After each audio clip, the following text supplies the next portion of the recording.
ایک ہی کہتی ہیں کہ میں دن میں سورہ یاسین پڑھا کرتی تھی، رات کو سورہ ملک پڑھتی تھی. تو کسی نے کہا کہ کیوں پڑھتی ہیں آپ، قرآن کو ترجمے کے ساتھ کیوں نہیں پڑھتی ہیں؟ تو میں نے پھر ان صورتوں کو پڑھنا چھوڑ دیا اور قرآن کو ترجمے سے پڑھنا شروع کیا، جس کی مجھے برکات حاصل ہوئیں. دیکھیں ترجمے اور تفسیر کے ساتھ قرآن پاک پڑھنے کی تو ہم بھی آپ کو بہت زیادہ ترغیب دیتے ہیں. ان صاحب نے کہا آپ ترجمے سے پڑھیں، میں کہتا ہوں صرف ترجمے سے کبھی قرآن کو مت پڑھیے گا، آپ ہدایت کی طرف نہیں آئیں گی بلکہ گمراہی کی طرف چلی جائیں گی، کیونکہ صرف ترجمے سے اللہ تبارک و تعالی کا صحیح مقصود یا صحیح مقصد سمجھ میں آ جائے، ایسا نہیں ہو سکتا.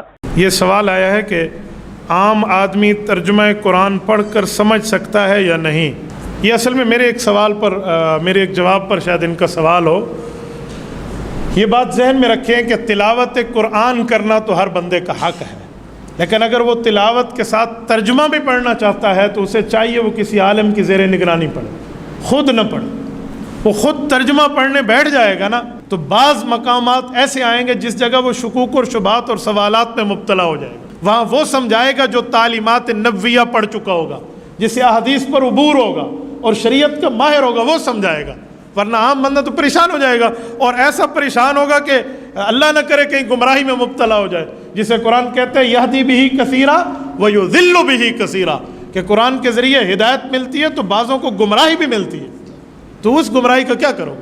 لیکن جی اس سے جہاں فائدہ ہے بغیر استاد کے نقصان بھی ہے. جی بالکل ایسا. حضرت علماء کرام ہی اسی کا خاصہ ہیں الحمدللہ. تمام کے تمام علماء تمام مکاتب فکر کے، اس میں حضرت تقی عثمانی صاحب ہوں، مفتی منیب الرحمان صاحب ہوں، یا اس کے علاوہ علامہ حسن رضوی صاحب ہوں. امام کعبہ سے میری 3 1-on-1 ملاقاتیں ہو چکی ہیں، ان تک سے لے کے سعودی عرب کے تمام علماء کو دکھا کے وہ سرٹیفکیٹ بھی موجود ہے. میرے خیال میں کہ جو آپ کی سمجھنے کے لیے ضروری ہے. جی جی بالکل، بغیر استاد کے اس کا نقصان بھی تو ہم اس وقت پوری دنیا کے اندر جتنے بھی مسلمان روڈز پہ احتجاج کے لیے نکلے ہوئے ہیں، خواہ وہ غلط طریقے سے احتجاج کر رہے ہیں یا صحیح طریقے سے، ان سب مسلمانوں سے میرا سوال ہے، ایک ہی سوال، کیا اس کتاب قرآن کے ساتھ آپ کی محبت جذباتی محبت ہے، جو ایک ہندو کو بھی اپنی کتاب سے ہے، ایک کرسچن کو بھی اپنی کتاب سے ہے، ایک یہودی کو بھی اپنی کتاب سے ہے، ایک سکھ کو بھی اپنی کتاب سے ہے؟ تو وہ تو تمام ریلیجن کے ماننے والے لوگوں کو اپنی کتابوں کے ساتھ جذباتی محبت ہے. اس کے پیچھے کوئی علمی دلیل نہیں ہوتی سوائے اس کے کہ وہ ایسے خاندان میں پیدا ہوئے ہوتے ہیں کہ جن کا ریلیجن وہ ہوتا ہے. اگر تو یہ والی محبت ہے تو اس طرح کی محبت تو اللہ تعالیٰ کو نہیں چاہیے. اور اگر آپ کی واقعی اس کتاب کے ساتھ علمی محبت ہے، آپ نے پورے ہوش و حواس کے ساتھ اس کو ورڈ آف گاڈ مانتے ہوئے، اللہ کا کلام مانتے ہوئے ایکسیپٹ کیا ہے، اور محمد رسول اللہ صلی اللہ علیہ وآلہ وسلم کو خاتم النبیین مانا ہے، تو پھر آپ کی عقیدت اس دین کے ساتھ، اس کتاب کے ساتھ، وہ جذباتی نہیں بلکہ علمی ہونی چاہیے. جذباتی محبت تو پھر بھی ختم ہو جاتی ہے، علمی محبت جو آپ نے پورے وثوق کے ساتھ، دلائل کے ساتھ حاصل کی ہوتی ہے نا، وہ کبھی بھی ختم نہیں ہوتی. تو میرا تو اپنا پوائنٹ آف ویو یہ ہے کہ مسلمانوں کی اکثریت 99.99% لوگ قرآن حکیم کے ساتھ صرف جذباتی محبت رکھتے ہیں، علمی محبت نہیں رکھتے. اب آپ پوچھیں گے کہ اتنی بڑی سٹیٹمنٹ کے پیچھے دلیل کیا ہے؟ تو صرف ایک دلیل، اور وہ یہ ہے کہ کتنے مسلمان ہیں جنہوں نے قرآن کو اپنی نیٹو لینگویج میں ترجمے کے ساتھ پڑھا ہے، یہ جاننے کے لیے کہ میرا رب مجھ سے کیا چاہتا ہے. اگر تو یہ علمی محبت ہوتی تو یہ کام کر لیا جاتا. آپ کا کوئی دوست بھی فورن ملک سے اپنی لینگویج کے اندر خط لکھے تو آپ 50 بندے ڈھونڈیں گے جو آپ کو ترجمہ کر کے یہ بتائیں کہ وہ آپ سے کیا کہنا چاہ رہا ہے. کدھر ڈالر تو نہیں بھیج دیتے؟ ہاں، یہ بھی ہو سکتا ہے نا، کہ ہو سکتا ہے ریمیٹنس میرے لیے بھجوائیں اور مجھے پتہ نہ چل رہا ہو. لیکن قرآن وہ مظلوم کتاب ہے کہ جو دنیا میں سب سے زیادہ پڑھی جاتی ہے، لیکن اس کا تاریک پہلو یہ ہے کہ دنیا میں سب سے زیادہ بغیر سمجھ کے پڑھی جانے والی کتاب اگر کوئی ہے نا تو وہ یہ کتاب ہے، سب سے زیادہ بغیر سمجھ کے. اس وقت بمشکل 15 سے 20% مسلمان ہیں جو بائی برتھ عربی ہیں. باقی تو 85% کے قریب مسلمان جو ہیں وہ اجمی ہیں, ادر دین عرب ہیں, اور ان کی نیٹو لینگویج عربی نہیں ہے, اور ان میں سے بھی کتنے لوگ ہیں جو سیکھتے ہیں. تو اگر علمی محبت ہے مسلمانوں کی تو یہ جو پروٹیسٹ ہو رہا ہے یہ اپنی جگہ, سب سے پہلے تو اپنے خلاف پروٹیسٹ کریں نا, کہ ہم نے اس کتاب کے ساتھ کیا کیا ہے. ہماری عوام نے, ہمارے علماء نے, عوام نے اسے مردے بخشوانے کا ذریعہ مان لیا ہوا ہے, بس اس سے زیادہ کچھ نہیں ہے. یا زیادہ سے زیادہ کسی نے چھلانگ ماری تو ناظرہ, کسی نے تھوڑی لمبی چھلانگ ماری تو بچے کو حفظ کروا دیا, ایک طوطا بنا دیا جسے کچھ نہیں پتا, اور وہ اس امید میں ہے کہ یہ حافظ قرآن ہمیں ساتھ لے کے جائے گا. کتنے لے کے جائے گا یہ آگے جا کے پتا چلے گا. بھائی یہ جو ابو داؤد کی حدیث المستدرک للحاکم میں جو حدیث موجود ہے, مشکات کے اندر بھی موجود ہے, حافظ قرآن کی فضیلت کے اعتبار سے وہ اس حافظ کے لیے جس نے قرآن کے حلال کو حلال اور حرام کو حرام جانا. جس حافظ قرآن کو یہ پتہ ہی نہیں قرآن میں کیا لکھا ہوا ہے, تو وہ یہی کرے گا نا کہ رمضان کے دنوں میں چھوٹی چھوٹی وہ خشخشی داڑھی رکھ لے گا اور تراویح پڑھائے گا مسجد کے اندر جا کے, اینڈ پہ معاوضہ وصول کرے گا اس کا, اور عید والے دن جا کے شیو کروا دے گا, اور پھر اگلے رمضان میں دیہاڑی لگانے کا انتظار کرے گا. زیادہ تر حافظ تو ایسے ہی ہیں. اور جو آپ کو باعمل حافظ قرآن نظر آ رہے ہیں, تو ہمارے علماء کا بھی باعمل ہونا یہ ہے کہ کوئی پگڑی یا داڑھی رکھ لے اور شلوار ٹخنوں سے اوپر کر لے یا ہاتھ میں تسبیح پکڑ لے. یہ تو ایک چھوٹا سا جز ہے عمل کا. باعمل حافظ قرآن یہ ہے کہ جو قرآن کی تعلیمات کو منوان اسی طریقے سے تسلیم کرتا ہے اور اس پر عمل کرتا ہے. تو عمل تو اسی صورت میں کرے گا نا جب اسے پتا ہوگا کہ قرآن کے اندر کیا لکھا ہوا ہے. جب مسلمان کو یہ پتہ ہی نہیں قرآن میں کیا لکھا ہے, اس نے عمل کہاں سے کرنا ہے. اب جن لوگوں کو سمجھ تھی, یعنی علماء کا طبقہ جن کا کام تھا کہ وہ عوام الناس کو دین سکھاتے,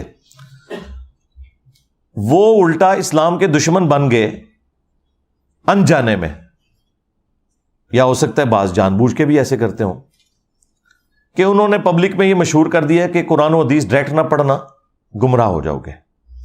آپ مجھے ایمانداری کے ساتھ بتائیں کہ اگر یہ جملہ کوئی کافر بولے, جیوز میں سے, کرسچنز میں سے, ہندوؤں میں سے, کہ یار قرآن ڈائریکٹ نہ پڑھنا گمراہ ہو جاؤ گے, تو ہم اس کی شکل دیکھ کے یہ فیصلہ کریں گے اچھا یہ ہندو ہے نا اس لیے مجھے کہہ رہا ہے, تو ہم اس کے ساتھ لڑ پڑیں گے کہ تو قرآن کا دشمن ہے.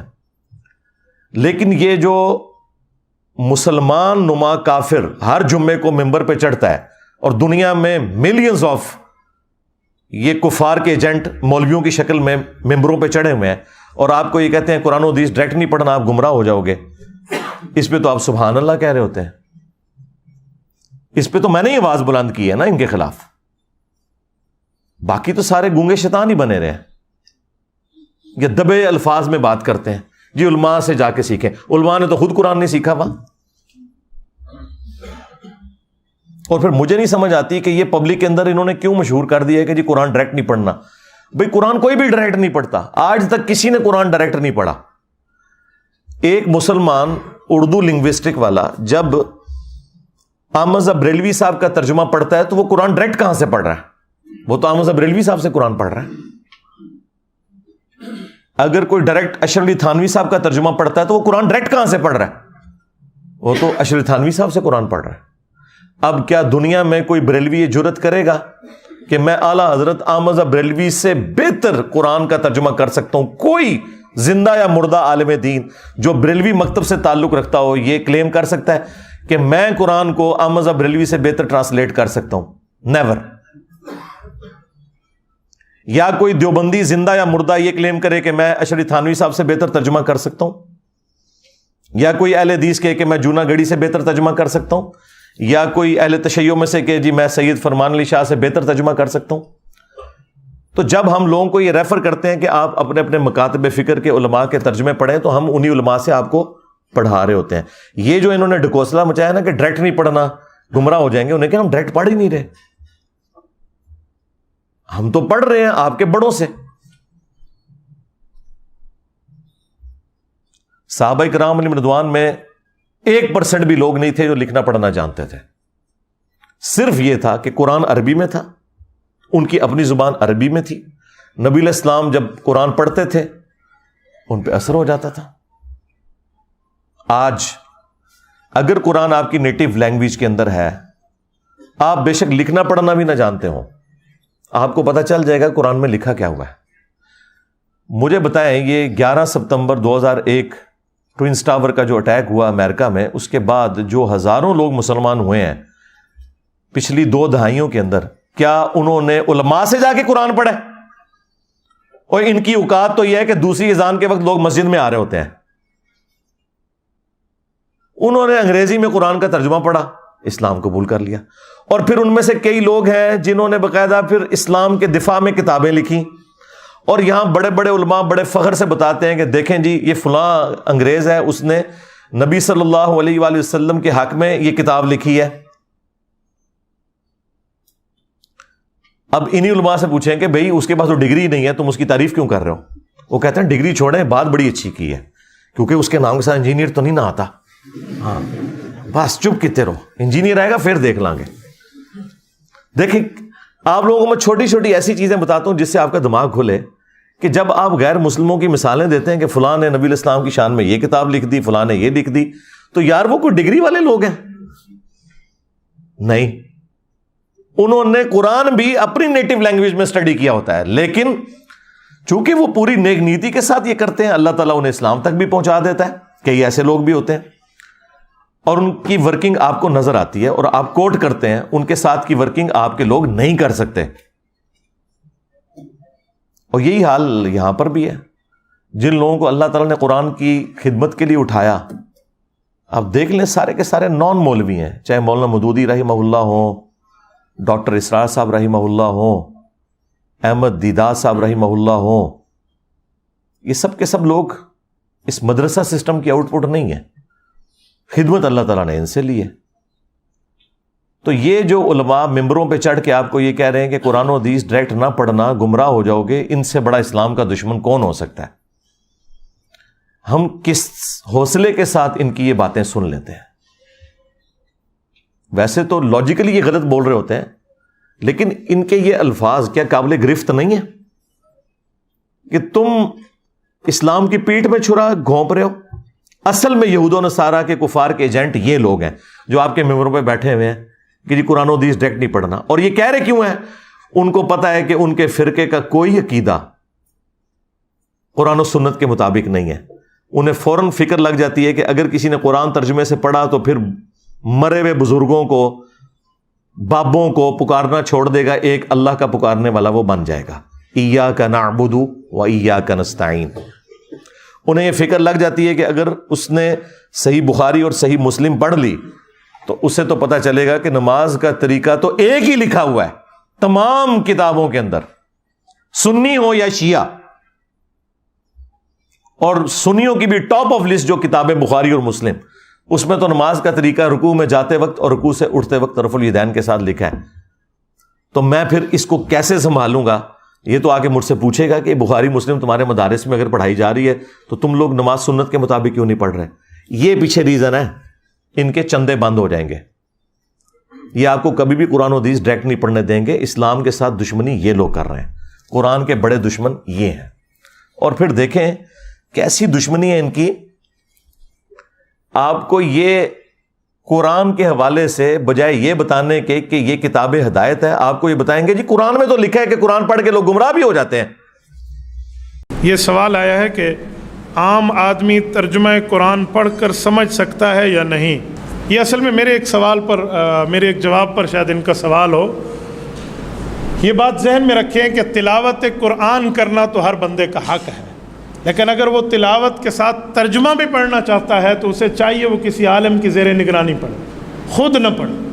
وہ خود ترجمہ پڑھنے بیٹھ جائے گا نا تو بعض مقامات ایسے آئیں گے جس جگہ وہ شکوک اور شبہات اور سوالات میں مبتلا ہو جائے گا. وہاں وہ سمجھائے گا جو تعلیمات نبویہ پڑھ چکا ہوگا، جسے احادیث پر عبور ہوگا اور شریعت کا ماہر ہوگا، وہ سمجھائے گا. ورنہ عام بندہ تو پریشان ہو جائے گا، اور ایسا پریشان ہوگا کہ اللہ نہ کرے کہیں گمراہی میں مبتلا ہو جائے، جسے قرآن کہتے ہیں یہدی بہ کثیرا ویضل بہ کثیرا، کہ قرآن کے ذریعے ہدایت ملتی ہے تو بعضوں کو گمراہی بھی ملتی ہے، تو اس گمراہی کا کیا کرو؟ استغفر اللہ۔ میری یہ بات یاد رکھیے گا، اگر کسی کا یہ عقیدہ ہے کہ قرآن لوگوں کو گمراہ کرتا ہے، ایسا شخص کافر ہے، اس کے کفر میں شک کرنے والا بھی کافر ہے۔ مسلمان کا یہ عقیدہ ہو ہی نہیں سکتا کہ یہ کتاب گمراہ کرتی ہے، ورنہ ہم غیر مسلم کو یہ کہیں گے کہ بھائی یہ لو کتاب پڑھو، گمراہ بھی ہو سکتے ہو، ہدایت بھی پا سکتے ہو، آگے تمہاری اپنی مرضی ہے۔ اوکے جی کول ہی رکھو، ہاں لاجیکل۔ آج اگر کوئی غیر مسلم اسلام قبول کرنا چاہے یا اسلام کو سٹڈی کرنا چاہے اور ہم سے پوچھے بتاؤ تمہاری کتاب کون سی ہے، ہم اسے قرآن دیتے وقت یہ کہیں گے کہ یہ ہماری کتاب ہے، لیکن 50-50 چانسز ہیں، گمراہ بھی ہو سکتے ہو، ہدایت بھی، کہ جی کول ہی رکھو۔ اور اگر کوئی میرے جیسا مسلمان وہ یہ کہے کہ یہ ہماری کتاب ہے، اسے پڑھو، یہ سراپا ہدایت ہے، اور آگے سے اگر وہ انگریز پوچھ لے کہ کیا تو نے بھی یہی قرآن پڑھ کے اپنے عقیدوں کی اصلاح کی تھی، تو 99% مسلمان جو ہے نا اس کا منہ دیکھیں گے کہ نہیں۔ پھر وہ آگے سے اگر یہ پوچھ لے کہ اگر تو نے اس کتاب سے ہدایت حاصل نہیں کی ہے تو مجھے کیوں مشورہ دے رہا ہے، تو ہمارے سر شرم سے جھک جائیں گے۔ قرآن میں کہیں نہیں لکھا یہ قرآن گمراہ کرتا ہے۔ وہ ایک جملہ، جس طرح میرے کلپ یہ چھوٹے چھوٹے کاٹتے ہیں نا، یہ اللہ کا کلپ کاٹا ہوا ہے ان مولویوں نے۔ یہ مولوی اتنے ظالم ہیں کہ یہ اللہ کے بھی کلپ کاٹتے ہیں۔ یضل بہ کثیرا ویہدی بہ کثیرا، یہ اللہ کا کلپ انہوں نے قرآن سے کاٹا ہے۔ قرآن میں یہ نہیں لکھا ہوا تھا کہ یہ کتاب گمراہ کرتی ہے۔ قرآن میں تو یہ لکھا تھا کہ اللہ تعالیٰ اس بات سے حیا محسوس نہیں کرتا کہ وہ بات سمجھانے کے لیے مچھر کی مثال دے یا اس سے بھی کسی حقیر چیز کی، اس کا مقصد بات سمجھانا ہے۔ لیکن جو واقعی بات ماننے والے ہوتے ہیں، اللہ تعالیٰ فرماتا ہے کہ وہ یہ جانتے ہیں کہ یہ قرآن اللہ تعالیٰ کی طرف سے حق ہے، اور جو بات ماننے والے نہیں ہوتے وہ اس میں کیڑے نکالتے ہیں، اور وہ کہتے ہیں کہ اللہ نے قرآن میں یہ مثال کیوں بیان کی، سورۃ الحج میں مکھی کی بیان کر دی، سورہ العنکبوت میں مکڑی کی بیان کر دی، تو اللہ تعالیٰ تو اتنی بڑی ہستی ہے تو یہ چھوٹی چھوٹی مثالیں کیوں بیان کرتا ہے؟ تو اس کے جواب میں اللہ تعالیٰ نے فرمایا کہ جو اہل ایمان ہے وہ تو جانتے ہیں کہ یہ حق ہے تیرے رب کی طرف سے، کیونکہ اس کا مقصد بات سمجھانا ہے۔ اچھا استاد وہ ہوتا ہے جو اسٹوڈنٹ کے لیول پہ اتر کے بات کو سمجھاتا ہے، اپنے علم کا روب نہیں ڈالتا موٹے موٹے الفاظ بول کے۔ لیکن یہ لوگ جو ہیں ان کے لیے پھر اللہ تعالیٰ کہتا ہے تمہارے لیے جواب یہ ہے کہ یضل بہ کثیرا ویہدی بہ کثیرا، اللہ تعالیٰ اس کتاب کے ذریعے گمراہ کر دیتا ہے بہت سے لوگوں کو، کن لوگوں کو کہ جو نہیں مانتے کہ یہ اللہ کا کلام ہے اور جو اللہ کی مثالوں کے ساتھ ایگری نہیں کرتے، اور ہدایت دے دیتا ہے بہت سے لوگوں کو۔ وما یضل بہ الا الفاسقین، اور اس سے گمراہ نہیں ہوتے مگر جو فاسق ہیں، 2 نمبر لوگ جو اترے میں ہیں۔ اس کو مثال سے سمجھیں کہ ایک ہی بارش ہے، وہ اگر گندگی کے ڈھیر پر برسے گی تو وہاں سے تعفن نکلے گا، اور اگر مٹی پہ برسے گی وہاں سے پھول اور پودے نکلیں گے۔ تو اللہ تعالیٰ فرما رہا ہے کہ جو یہ قرآن کو تانا دیتے ہیں نا کہ قرآن میں چھوٹی چھوٹی مثالیں کیوں آئی ہیں، تو اللہ تعالیٰ نے فرمایا کہ جو اہل ایمان ہے وہ تو جانتے ہیں کہ اللہ بات سمجھانا چاہ رہا ہے، اور تم چونکہ بات نہیں سمجھنا چاہ رہے تو یہ اسی لیے نازل ہوئی ہے تاکہ تم اس میں کیڑے نکالو اور گمراہ ہو جاؤ۔ یہ بات اللہ تعالیٰ نے تانے کے طور پر، ٹونٹ کے طور پہ کی تھی، نہ کہ یہ بتایا تھا کہ قرآن گمراہ کرتی ہے۔ اللہ نے کہا کہ جو قرآن کو نہیں ماننا چاہتا وہ گمراہ ہو جائے گا، اور جو قرآن کو ماننا چاہتا ہے وہ ہدایت پا جائے گا، یہ بتایا ہوا تھا۔ اس کو انہوں نے کہہ دیا قرآن گمراہ کرتا ہے، نعوذ باللہ۔ یہ تو لکھے نہیں، یضل بہ، اللہ نے اس مثال کے ساتھ بہت سے لوگوں کو گمراہ کر دیا۔ کن کو گمراہ کر دیا؟ جو لوگ اس مثال کو نہیں ماننا چاہتے، چھوٹی چھوٹی مثالوں کو، اور بہت سے لوگوں کو ہدایت مل گئی. جس طرح قرآن میں کئی جگہ ہے کہ جب قرآن نازل ہوتا ہے تو جو اہل ایمان ہے ان کا ایمان بڑھتا ہے. جب کافر ان سے پوچھتے ہیں کہ یہ آیات نازل ہونے سے کیا ہوا, تو اللہ تعالیٰ فرماتا ہے کہ اہل ایمان تو کہتے ہیں ہمارا ایمان بڑھتا ہے اس سے. یعنی جو بات ماننے والے ہیں ان کا ایمان بڑھے گا. اگر کسی کا ایمان نہیں بڑھ رہا اور وہ کہہ رہا ہے میں اس سے گمراہ ہو رہا ہوں, تو اس کا مطلب یہ ہے کہ وہ تو ایمان والا ہی نہیں, اور یہ زیادہ تر مسلمان ہی کہتے ہیں. تو اپنے ایمان کی فکر کرو. پھر دوسری مثال آپ کو دیتے ہیں سورہ الجمعہ سے. وہ کہتے ہیں کہ جی سورہ الجمعہ میں اللہ تعالیٰ نے فرمایا ہے علماء یہود کی مثال گدھوں کی سی ہے جس طرح گدھے پر کتابیں لاد دی جائیں. تو یہ کوئی کتابیں سامنے رکھ کے یا کتابیں پڑھ کے کوئی بندہ عالم نہیں بن جاتا. یہ تو اللہ تعالیٰ نے گدھوں کی مثال بیان کی ہے. حالانکہ یہ انہی کو ہی اللہ تعالیٰ نے گدھوں سے مثال دی ہے کہ جو لوگ کتابیں صرف سامنے رکھتے ہیں پڑھتے نہیں, ان کے شوکیسوں میں سجی ہوئی ہوتی ہیں. کیوں؟ گدھے پہ اگر آپ کتابیں لاد دیں تو گدھا کتاب کا صرف بوجھ اٹھا سکتا ہے, پڑھ نہیں سکتا.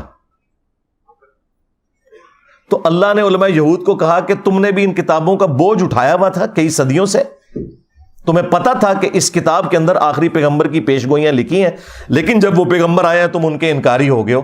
تو تمہاری مثال ان گدھوں کی سی ہے کہ جن پہ کتابیں لدی ہیں, تم نے وہ کتاب پڑھ کر اس پیغمبر کو نہیں پہچانا. کتاب پڑھنے والوں کو تانا نہیں دیا اللہ نے, نہ پڑھنے والوں کو گدھے کا ہے. یعنی آپ کے بھی علماء کو جنہوں نے شوکیسوں میں سجائی ہوئی اور کہتے ہیں قرآن حدیث ڈائریکٹ نہ پڑھنا گمراہ ہو جاؤ گے. یہ مثال تو ان علماء کی بیان ہوئی بھی ہے کہ انہوں نے گدھے کی طرح بوجھ کتابوں کا اٹھایا. آج تک کسی نے بخاری مسلم سے نماز کا طریقہ نہیں اپنی پبلک کو بتایا, تو گدھو تم نے یہ بوجھ ہی اٹھایا ہوا ہے بخاری مسلم کا, اس پہ پڑھ کے عمل نہیں کیا. جس طرح علماء یہود نے نبی صلی اللہ علیہ وآلہ وسلم کی پروفیسیز دیکھ کر ان پر عمل نہیں کیا تھا, الٹا رسول اللہ کے مخالف بن گئے تھے. آج تم بھی اسلام کی پیٹھ میں چھرا گھونپ رہے ہو. یہ مطلب ہے اس کا. جی گدھوں کی مثال آئی ہے اور گدھو تمہاری مثال آئی ہوئی ہے. اور یہ گدھے کی مثال بخاری مسلم میں نبی الاسلام نے اپنے امت کے واعظین ان مولویوں کے بارے میں بھی فرمایا کہ میں نے کولو کا, جس طرح گدھا ہوتا ہے نا, جس طرح بیل ہوتا ہے نا, اس طرح گدھا بھی ہوتا تھا اگلے زمانوں میں. اس طرح میں نے جہنم میں ایسے لوگوں کو جو لوگوں کو نیکی کا حکم کا کہتے تھے خود کو نہیں عمل کرتے تھے, یعنی کہ مولوی طبقہ علامہ پڑھنے والا, تو ان کو میں نے انتڑیوں کے گرد, اپنی انتڑیوں کے گرد جہنم میں چکر لگاتے ہوئے دیکھا ہے گدھے کی مانند. تو نبی الاسلام نے انہیں گدھے کی مثال بیان کیا ہے. قرآن نے بھی کیا ہے, نبی الاسلام نے بھی کیا ہے. قرآن نے تو علماء سو کو کتا کہا ہے. سورۃ الاعراف کی آیت نمبر 175 اور 176 میں بلعام بن باعورہ جو ایک یہودی عالم تھا, تفصیل اس کی المستدرک للحاکم میں موجود ہے. اللہ نے علم دیا تھا لیکن پستی میں گر گیا, دنیا کا کتا بن گیا. اچھا وہ چندوں کے چکر میں پڑ گیا. اللہ نے کہا کہ ہم نے اسے علم دیا تھا لیکن وہ دنیا کا طلبگار ہو گیا. اب اس کی مثال کتے کی سی ہے. جس طرح کتا ہر وقت زبان باہر نکالے ہوتا ہے, چاہے اس کے پیٹ میں کچھ ہو یا نہ ہو, اس پہ بوجھ ڈالیں نہ ڈالیں, اس کی رالیں ٹپکتی رہتی ہیں نا, اس طرح اس کی رالیں ٹپکتی ہیں. یہ چندہ بک لے کے پھرتا رہتا ہے. آج کے دور میں قرآن پہ, سنت پہ, انبیاء کرام علیہ السلام کی تعلیمات پر عمل کرنے والوں کو اللہ تعالیٰ نے کبھی بھی قرآن میں برا نہیں کہا. ہمیشہ ان کو کہا کہ جو نام لے کر اس پہ عمل نہیں کر رہے, یعنی علماء سو.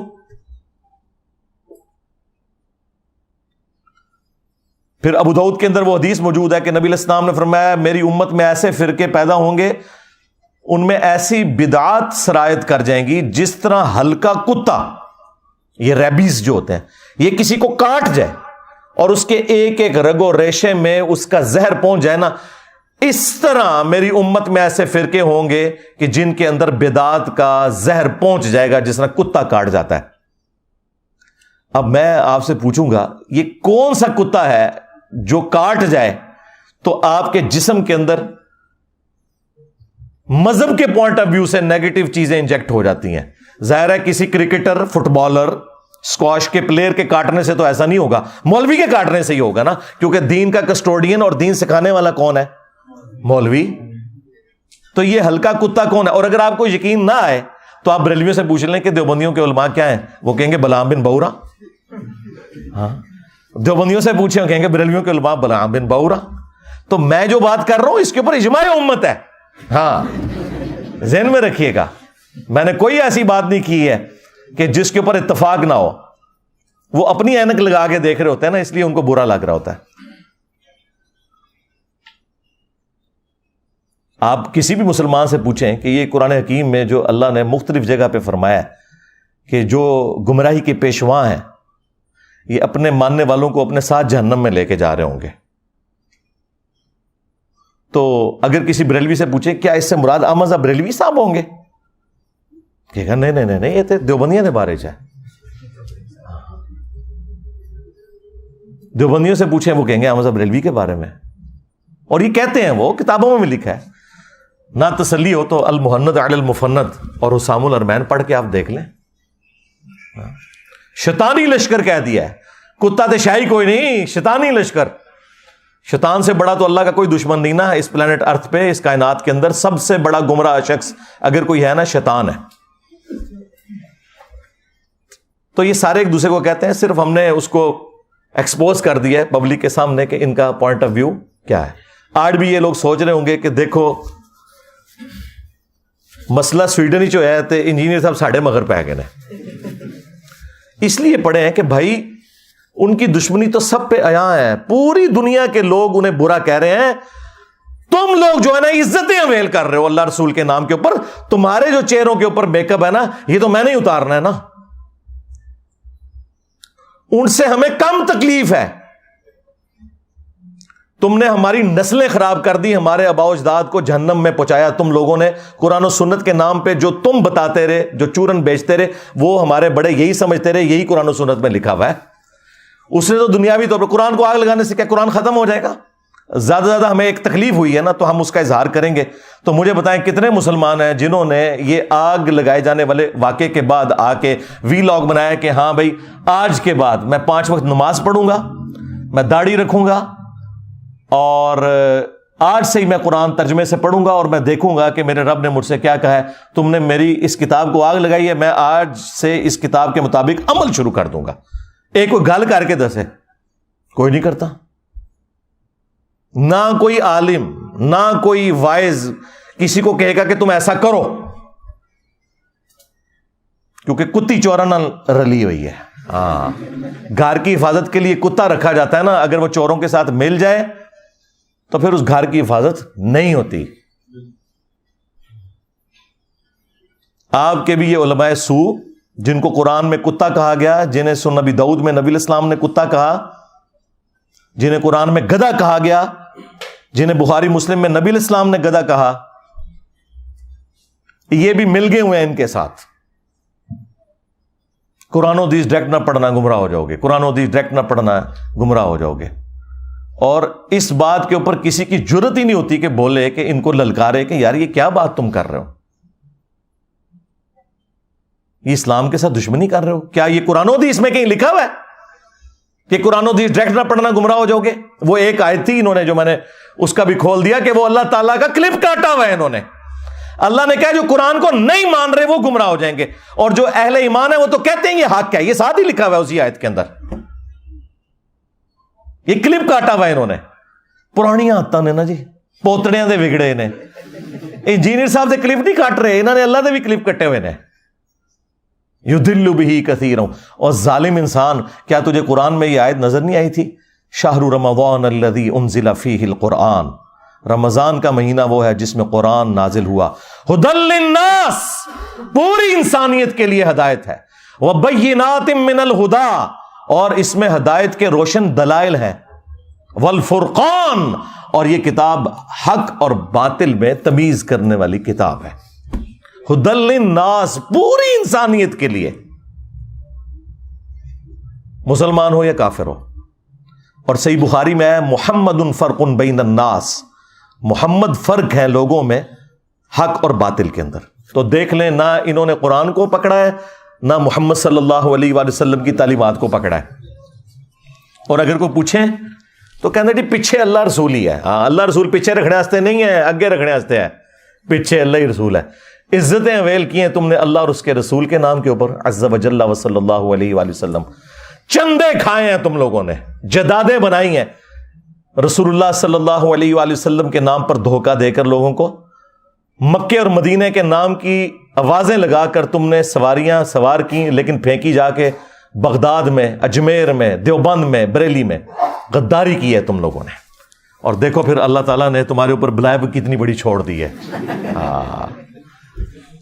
جو کہتا ہے کہ میرے نبی عیسیٰ ہے ہی کوئی نہیں, تیرے بابے تھے شے ہی کوئی نہیں. اس تکلیف کا اندازہ آپ کو ہوگا جب آپ دعوت کا کام کریں گے. پھر آپ کو پتہ چلے گا انجینئر صاحب تو بہت نرم ہے, وہ تو خالی شعر پڑھتے ہیں, ان کے ساتھ تو کچھ اور ہونا چاہیے. یہ قرآن کے ساتھ غداری ان لوگوں نے کی ہے.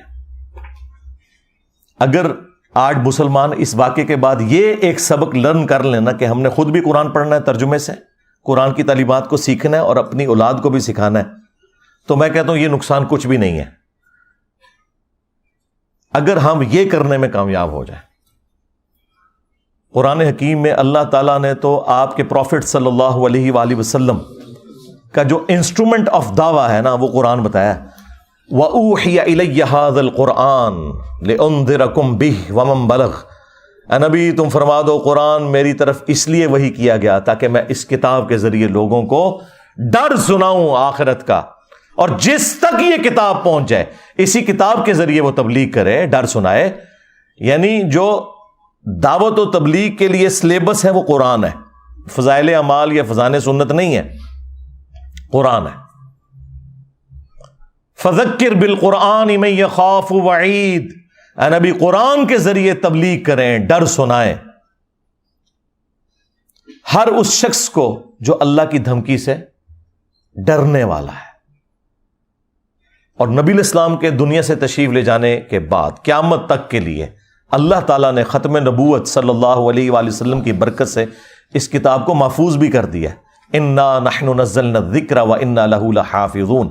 بے شک اس الذکر قرآن کو, یاد دہانی کو, جو اللہ کی یاد دلانے والی کتاب ہے, کتاب نصیحت ہے, ہم نے نازل کیا, ہم ہی اس کی حفاظت کرنے والے ہیں. اگلی کتابیں ٹیمپر ہوتی تھی, نیا پیغمبر آ جاتا تھا. اب چونکہ پیغمبر کوئی نہیں آنا تو اللہ تعالیٰ نے اس کتاب کو قیامت تک کے لیے محفوظ کر دیا. پھر اللہ تبارک و تعالیٰ نے امت کے لیے فرما دیا وَلَقَدْ يَسَّرْنَا الْقُرْآنَ لِلذِّكْرِ فَهَلْ مِن مُدَّكِرٍ. ہم نے قرآن کو نصیحت حاصل کرنے کے لیے آسان کر دیا, تو ہے کوئی نصیحت حاصل کرنے والا؟ اچھا یہ تو قرآن میں 4 جگہ لکھا ہوا ہے ایک ہی سورت کے اندر, یہ کہاں لکھا ہے کہ قرآن نصیحت حاصل کرنے کے لیے مشکل ہے؟ تو ہے کوئی اس سے بھاگنے والا؟ اور یہ تو آپ کو مولوی کہہ رہے ہیں قرآن و حدیث ڈائریکٹ نہ پڑھنا گمراہ ہو جاؤ گے. ان ظالموں سے پوچھو کہ ہمارا عقیدہ تو قرآن میں ایک سورت میں 4 دفعہ اللہ تعالیٰ نے بیان کیا ہے وَلَقَدْ يَسَّرْنَا الْقُرْآنَ لِلذِّكْرِ فَهَلْ مِن مُدَّكِرٍ. ہم نے قرآن کو نصیحت حاصل کرنے کے لیے آسان کر دیا, ہے کوئی نصیحت حاصل کرنے والا؟ تم بتاؤ یہ قرآن میں کہاں لکھا ہے کہ قرآن ڈائریکٹ نہ پڑھنا گمراہ ہو جاؤ گے؟ وہ میں نے بتایا, انہوں نے اللہ کا کلپ کاٹا تھا, اس کو بھی میں نے آج ایکسپلین کر دیا. تو تمہارا تو کوئی عقیدہ کوئی دعویٰ قرآن میں لکھے نہیں, اس کے الٹ باتیں لکھی ہوئی ہیں.